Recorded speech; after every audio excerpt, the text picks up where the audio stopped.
And like the subject of our video today, this is a 338 Spectre. Now, the 338 Spectre is the same size as an AR-15, and you can see the immediate advantage of this twofold. One, the AR-15 platform is way more prolific, and the 338 bullet is freaking huge. But nonetheless, a really cool looking round. 6 months ago, I had never heard of the 338 Spectre, and when I realized it had some things that it shared from the 8.6 Blackout, I was interested in it. It's been around for a long time, but it never really caught on. The 8.6 Blackout is one of the hottest rounds of the last 2 years, and it's got a lot of people interested in it.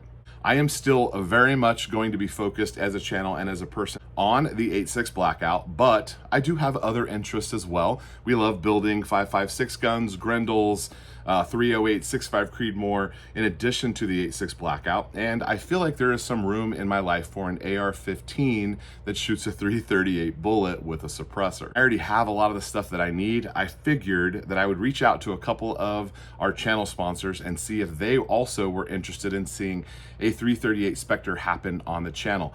Number one is Anderson Manufacturing. The upper lower handguard were all Anderson Manufacturing. I also picked up the bolts from Anderson Manufacturing, and they happen to sell the magazine that we need for this caliber. We have some help from Die Free Company. They put a grip on this gun, and we have some help from Mostech Barrels, a maker of really primo quality, ultra specific custom barrels. They make really great stuff, and I'm happy that I have my first of 2 Mostech barrels. Here is a 338 Spectre Mostech. Little cool detail with that star over the gas port.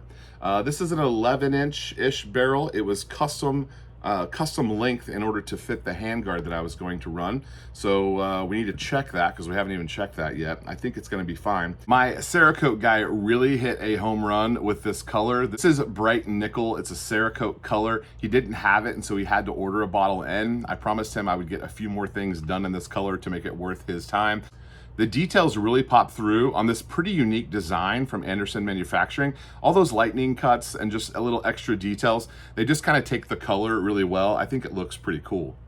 Little shorty handguard here from Anderson. It is drilled and slotted all through the pick rail there. The handguard has a full pick rail, which is fine, given that there might be some IR illuminators and things like that on a build like this, and I'll show you the optic for this gun in a later video. I ran into a bit of a problem though. You'll notice that this handguard is black. It's not going to stay black. Our Cerakote shop that we've used for all of our Cerakoting is currently not taking any jobs. And the last couple of jobs he got in for me, he got them in as a favor to me. And so I know that he's way behind. I was hopeful that by the time all these components arrived, we would have a opportunity to get this handguard Cerakoted. Not gonna happen, but it can still happen in the future. But for now, we're gonna do something really interesting that I've had success with before, and we're gonna hit this with some gloss Rust-Oleum. I might hate it, but it's just spray paint, so Cerakoter can bead blast it off and go ahead and hit this with Cerakote down the road if we don't like it. This is gonna be a completely gray build. It might look kind of cool with a black handguard. The suppressor is still gonna be black. The bolt carrier and the mag are gonna be black, as well as the controls on the gun will also be black. So it's not gonna be a completely custom job, but we're gonna get really close. And I think it's gonna be really great. There it is once again with the Kung Fu from Die Free. Will look something like that, and I do have a titanium buttstock that we're gonna put on there. This will be a titanium-ish color. It's called Winter Gloss Gray.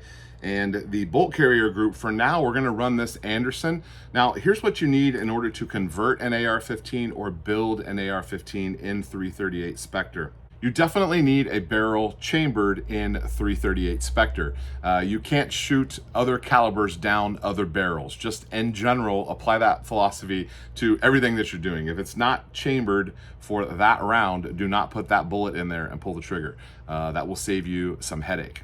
It runs off of a 6.8 SPC bolt carrier group, so these are relatively standard. The 6.8 SPC isn't really super popular, but you can find these from several manufacturers. We're gonna try the one out from Anderson and see how it works. You also need an SPC magazine 6.8. This is from a company called ASC, and they're out of Connecticut. Now it is an AR-15 magazine, but it does have a different follower in there. So that follower is what allows this to feed more reliably. So it is recommended that you use a 6.8 SPC magazine. But you can see the handguard. I need to pop it on down to the receiver, and then our titanium and our gray right there. We're gonna have a third or fourth color of gray that's going to be on the handguard, but we'll just kind of have to see what we think about that and what it looks like. I'm really fired up about 338 Spectre. I think it's gonna be pretty cool. So far, the initial testing from the guys who are doing it have shown this round to be incredibly accurate, which is something that I really like and appreciate. There's a short on my channel that's got several million views, and it has a lot of things that were misunderstood about 338 Spectre. Again, it was a short, so it doesn't tell the whole story. Sometimes you got to go back and figure out some things when you're watching those shorts, because 60 seconds isn't enough to tell the whole story. There'll be way more shooting on the channel once this gun is done. The guys at HowWorks have 2 338 Spectres going now. And so we can run out, we're gonna build one, we're gonna test them, we're gonna see how we do. HowWorks does have loaded ammo for this. So if you don't wanna mess with reloading, you can still play with a really unique round. A couple other people on YouTube have played with it, but I'm hoping to do a full diagnosis of it from the build to the reloading to the shooting, and ultimately we'll shoot a pig with it.